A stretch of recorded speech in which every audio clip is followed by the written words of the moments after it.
നമസ്കാരം. India vision വാർത്താ സംഘം പ്രവർത്തനം നിർത്തുന്നു. മാനേജ്മെന്റിന്റെ തൊഴിലാളി വിരുദ്ധ നടപടിയിൽ പ്രതിഷേധിച്ചാണ് വാർത്താ സംഘം പ്രവർത്തനം നിർത്തുന്നത്.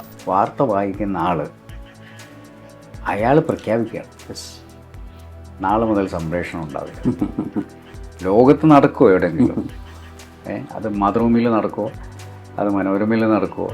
ഇന്ത്യ വിഷനിൽ കൈവച്ചത്, അതായത് ഇന്ത്യ വിഷൻ വന്ന ആ കാലം മുതൽ ഇപ്പോഴും പല രൂപത്തിലും ചർച്ച ചെയ്യപ്പെട്ടുകൊണ്ടിരിക്കുന്ന ഒന്നാണ്. അതിൽ ഏറ്റവും പ്രധാനം ഇന്ത്യ വിഷനുമായി ബന്ധപ്പെട്ട് ഈ പാർട്ടി പ്രവർത്തകർക്ക് ഇടയിലുള്ള ഒരു ചർച്ച. പാർട്ടി പ്രവർത്തകരുടെ ഫണ്ട് കൊണ്ട് ആണ് ഇന്ത്യ വിഷൻ ഉണ്ടായത്. പക്ഷെ പലപ്പോഴും പാർട്ടിക്കെതിരായിട്ടുള്ള വാർത്തകൾ അതിൽ വന്നു, അതൊക്കെ വിവാദമായി. സത്യത്തിൽ ഇന്ത്യ വിഷൻ്റെ ഒരു സാമ്പത്തിക സ്രോതസ് എന്തായിരുന്നു? ഇന്ത്യ വിഷൻ്റെ തുടക്കത്തിൽ ശരിയാണ്, പാർട്ടി പ്രവർത്തകർ മാത്രമല്ല, വിദേശത്ത് ഉള്ള പ്രത്യേകിച്ച് KMCC-യുമായി ബന്ധപ്പെട്ടുള്ള കുറേ ആളുകളുടെ ചെറിയ 10,000 രൂപ 15,000 രൂപ ഒക്കെ അന്നത്തെ, അതാണ് മിനിമം ഷെയർ എന്ന് പറയുന്നത്.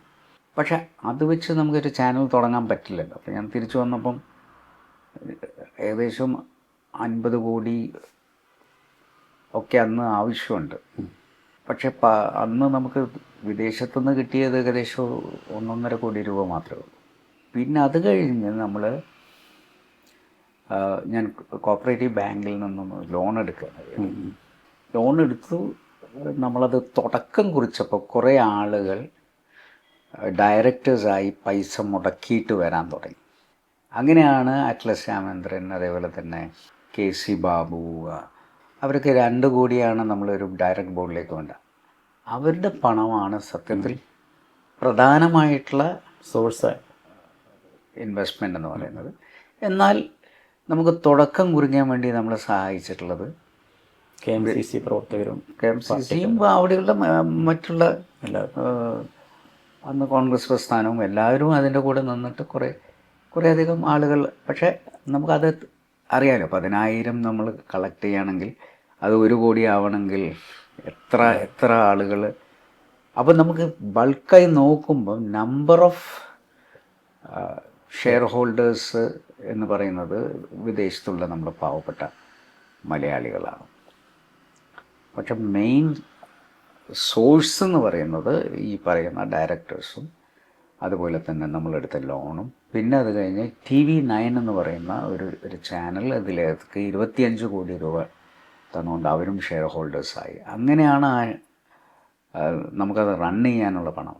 പക്ഷേ വാർത്തകൾ ശരിക്കും വന്നു പോയതെന്താണെന്ന് വെച്ച് കഴിഞ്ഞാൽ, നമ്മൾ ഒരു പാർട്ടിക്കെതിരെ എന്നുള്ള രീതിയിലല്ല, ഒരു നിഷ്പക്ഷ ചാനൽ എന്നുള്ള നിലയ്ക്ക് ഒരു ന്യൂസ് ചാനലായി. ഇത് ലൈവാണല്ലോ, ആദ്യമായിട്ടാണ് 24/7 എന്ന് പറയുന്ന ലൈവ് എന്ന് പറയുന്ന ഒരു ചാനൽ വരുന്നത്. അപ്പോൾ ലൈവിൻ്റേതായിട്ടുള്ള കുറേ പ്രശ്നങ്ങളുണ്ടാവും.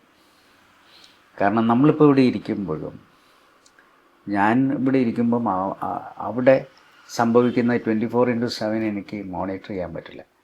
മാത്രമല്ല, ഞാൻ നിങ്ങളുടെ മുഖത്തേക്ക് ഒരു ക്യാമറ വെച്ച് കഴിഞ്ഞാൽ നിങ്ങൾ എന്താണ് സംസാരിക്കാൻ പോകുന്നത് എന്നുള്ളത് ലൈവിൽ പോകുന്ന സമയത്ത് നമുക്ക് മുൻകൂട്ടി ഒരു ധാരണ ഉണ്ടാക്കാൻ പറ്റില്ല. അങ്ങനത്തെ അപ്പോൾ ലൈവ് ആദ്യമായി വന്നതിൻ്റെ പ്രശ്നങ്ങൾ എല്ലാ രാഷ്ട്രീയ പ്രസ്ഥാനങ്ങൾക്കും ഉണ്ടായിട്ടുണ്ട്. അപ്പോൾ ഞങ്ങൾക്കെതിരെ കേസ് കൊടുത്തതിൽ കോൺഗ്രസ് കേസ് കൊടുത്തിട്ടുണ്ട്, BJP എന്ന കേസ് കൊടുത്തിട്ടുണ്ട്, മാർക്സിസ്റ്റ് പാർട്ടി കേസ് കൊടുത്തിട്ടുണ്ട്. അങ്ങനെ എല്ലാവരും അത് ഒരു കേസിലേക്ക് ശരിക്കും പോകാതിരുന്നത് നമ്മുടെ പാർട്ടി തന്നെയുള്ളൂ. കാരണം പത്രപ്രവർത്തകർക്ക് ഒരു സ്വാതന്ത്ര്യം കൊടുത്തിരുന്നു എന്നുള്ളതാണ്. അതന്നെ, അത് നമ്മളെന്താ വെച്ച് കഴിഞ്ഞാൽ 24/7 ഒരു ന്യൂസ് ചാനലാകുമ്പം എല്ലാ വാർത്തകളിലും നമുക്ക് കയറി ഇടപെടാൻ പറ്റില്ല. അതുകൊണ്ട് ഉണ്ടാക്കിയിട്ടുള്ള ആദ്യത്തെ ധാരണ തന്നെ ഇതൊരു ന്യൂസ് ചാനലാവുമ്പം അവരുടെ കാര്യങ്ങളിൽ ഇടപെടരുത് എന്നുള്ളതായിരുന്നു. അത് എനിക്കെതിരെയും ഞാൻ മങ്കടയിൽ തോൽക്കുമെന്ന് ആദ്യമായി പറയുന്നത് ഞങ്ങളുടെ ചാനലാണ്. അപ്പോൾ എനിക്ക് കയറിയിട്ട് ഞാൻ തോക്കുന്ന എങ്ങനെ നിങ്ങൾ ആദ്യം മുൻകൂട്ടി പറയാമെന്ന് ചോദിക്കായിരുന്നു. ഈ ഇന്ത്യ വിഷൻ സ്കൂളിൽ പഠിച്ച ആളുകളാണ് ഇപ്പോൾ ഈ മുഖ്യധാര ചാനലുകൾക്ക് തലപ്പത്തുള്ളത്. ഇപ്പോൾ നമ്മൾ മുൻ SFIക്കാർ എന്നൊക്കെ പറയുന്ന, അല്ലെങ്കിൽ അങ്ങനത്തെ ഒരു സ്കൂളായിട്ട് അല്ലെങ്കിൽ ഒരു പാഠശാലയായിട്ട് ഇന്ത്യ വിഷൻ എടുത്ത ആളുകളാണ് പലരും ഉള്ളത്. അത് ആ ഒരു കുറ്റബോധം തോന്നുന്നുണ്ടോ എന്നൊരു ചോദ്യം. അതല്ല, ആ ചാനൽ സത്യത്തിൽ ഒരു പഠന കളരി കൂടിയായിരുന്നു. ഇപ്പോഴും അവിടെ പഠിച്ച ജേർണലിസ്റ്റുകളാണ് മറ്റ് പല ചാനലുകളെയും നയിക്കുന്നത്. അപ്പം ഞങ്ങൾ ഇടയ്ക്ക് അലൂമിനി എന്ന് പറയുന്ന യോഗങ്ങൾ കൂടാറുണ്ട്.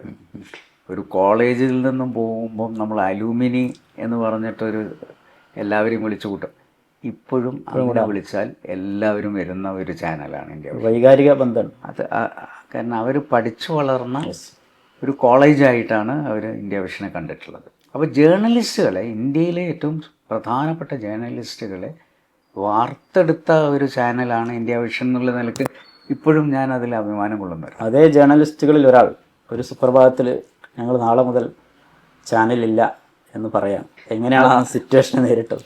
അതാണ് ഞാൻ പറഞ്ഞത്. ചില ആളുകൾക്ക് ഇപ്പം ഞാൻ പറയുന്നത് അത് നിർത്തലാക്കുന്നതിന് ഉള്ള കാരണങ്ങളിൽ ഒന്ന്, ഇതിനകത്ത് നമുക്ക് പുറത്തു നിന്നുള്ള പോരാട്ടങ്ങളെ നമുക്ക് നേരിടാൻ പറ്റും. പക്ഷേ പടയ്ക്കകത്ത് പ്രതിസന്ധി ഉണ്ടാകുന്ന സമയത്താണല്ലോ പല രാജ്യങ്ങളും തകർന്നിട്ടുള്ളത്. അതുപോലെ തന്നെ ഇന്ത്യ വിഷനും സംഭവിച്ചു.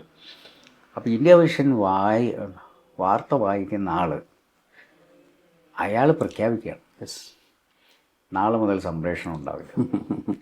ലോകത്ത് നടക്കുമോ എവിടെയെങ്കിലും?